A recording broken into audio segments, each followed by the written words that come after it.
Hey guys, Stephen Joy here.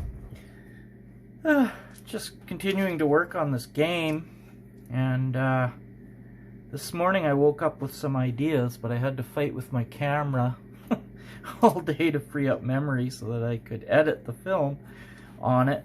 So anyway, this is my second attempt at this video, but here we go. So what I was thinking is that I'm going to make a hero. I'm going to try making a monster, just a very generic monster. So I'm going to say it's a goblin with 0 hits and a combat roll of +1. So a very basic monster. Some monsters could have no bonus at all. I guess that would be easier.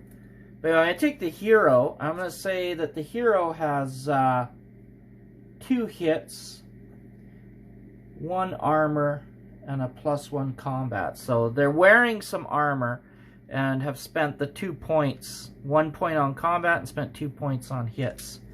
So this is basically your fighter. And I want to see how the fighter is going to fare against the goblin at this rate. So one thing that I want to do is I want to have something called, I want to use a mechanic that I came up with called advantage. And instead of adding, because I think when I get more and more opponents, it'd be kind of complicated to add, you know, a value to every die. So what I'm going to do is the hero's combat roll is a oh, let's give him a sword. Sword +1. Okay, so in total the hero has a combat roll of +2.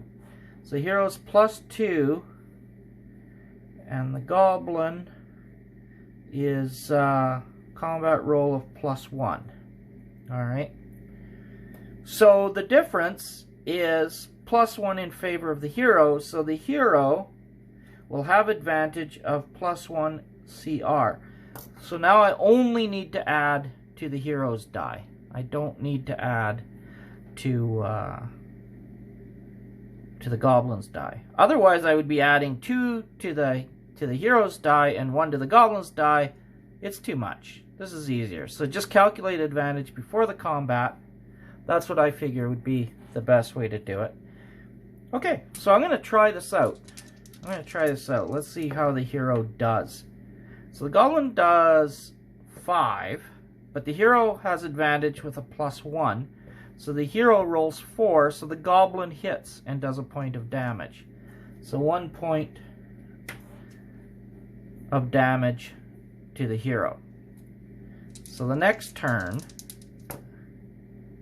the hero rolls 5, +1 is 6, and the goblin rolls 1. So the goblin takes a point of damage, the goblin's dead. Let's try that scenario again. The goblin rolls a 4, the hero rolls a 3, the hero takes a point of damage. The hero rolls a 6, the goblin rolls a 1, so the goblin dies. Alright, so far, that's goblins died twice.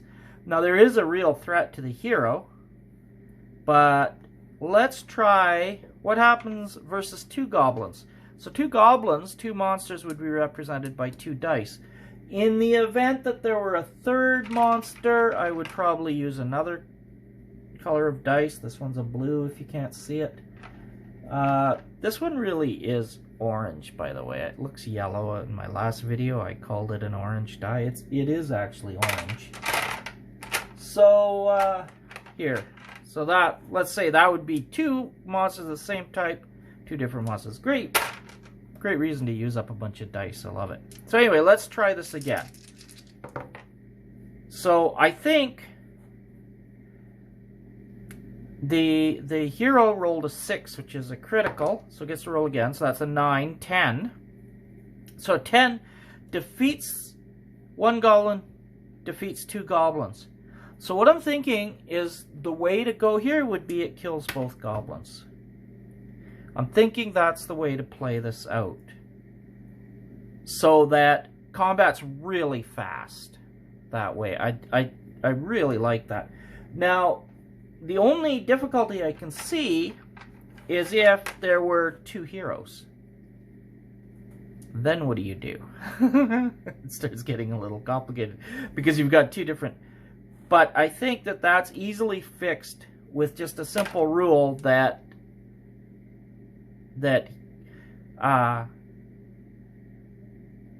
you can't have multiple groups fighting. You can have a group against 1, let's say, but you can't have 2 against a group against a group. The mechanics don't work that way. You have 1 against a group. So a hero can pick out several goblins to fight at once. Whichever hero... I don't know if you can see this or not. This is a skull die, but it's got the... it's got copper, I guess, on it. And these guys are more like bone. I like these for hero dice. I think they're kind of fun. But I only have the 2 kind. Yeah, so it's not made for group-on-group combat. Now I have to think about this, because there might be a way of doing the group-on-group, but I think calculating the advantage and all of that would make it too complicated. So you can have 3 on 1 hero, or you can have 2 on 2 heroes on 1 goblin, let's say. So let's try that out. Let's try that scenario out. Let's say there are. So the goblin rolls a 1. This was our hero with a +1. So the hero rolls a 3. This one was the goblin's toast. But if the goblin rolled higher than one of the heroes, but not them both, then I would say that if the goblin rolls higher, the goblin does a point of damage. Because in the event that, say, the hero was fighting 3 goblins,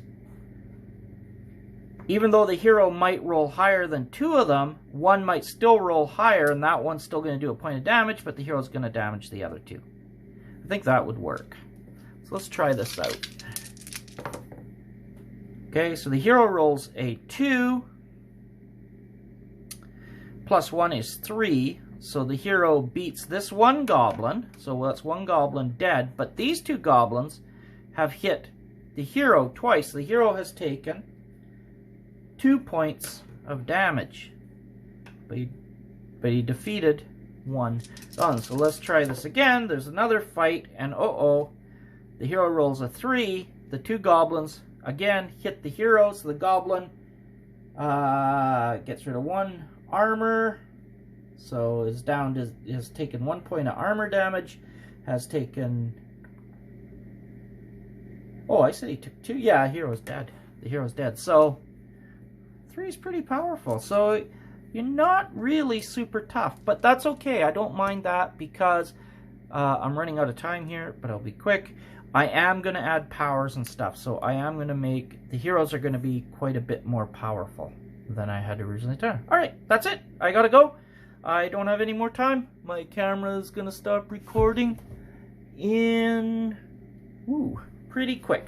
So yeah, thanks for watching. Hope you'll leave a like. I'll keep updating this as I figure out more and more rules. Thanks for watching. Please subscribe and leave a like if you find this interesting. And yeah, smell you later.